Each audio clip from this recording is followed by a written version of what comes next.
In the 1990s, one of the most renowned directors from NASA, the leader of the team that built Hubble Space Telescope, the most famous satellite in the history of humanity, he discovered that it is the social context, the social environment in which you find yourself that actually drives your thinking, your decision-making processes, and your behaviors, and in the end, your results.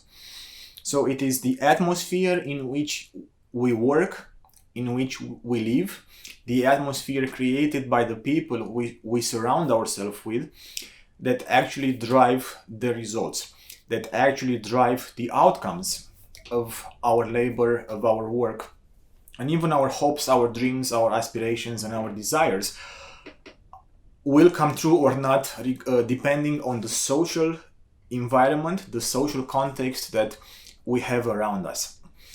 But if you look in the Bible, in the book of Ecclesiastes, it says that there is nothing new under the sun.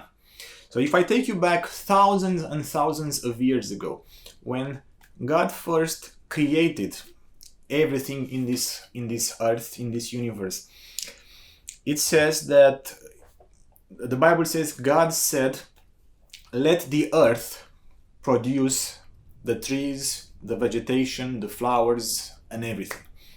And he said, "Let the waters, let the ocean produce the life, the ocean life." And then he said, "Let the earth bring forth the animals." So again, it is the environment, the context, the ground that produces the results.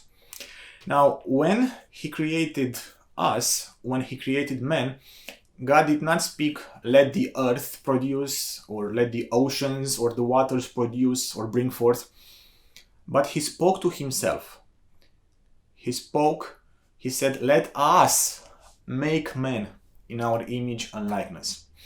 So, if you take the animals out of their environment, out of the earth, and you try to make them to fly, or you throw them in the ocean, they die. If you take the fish out of the ocean and you try to put them on land, they die. So in the same way, if you take man out of the environment out of which he was created, he was made, you and I were made to cling to God, to live in the presence of the living God. If we are being taken out of that environment and thrown into this world without having access through the Spirit to God, we eventually die. We have the biological life that will go on for years and years, but we live with a profound hollowness, depressed, without purpose, without meaning, because man has been created to dwell in the environment out of which it came, which is in the presence of God. Now, if everything in this universe has been made to dwell in the atmosphere, in the environment, in the context that God spoke to, why wouldn't it be the same for us? We have been created to dwell in the presence, in the atmosphere of heaven, in the presence of the living God. Remember, the only way to actually dwell every moment in the presence of the living God is to come to Him through Jesus Christ. He is the only way that you gain access back into the presence of God.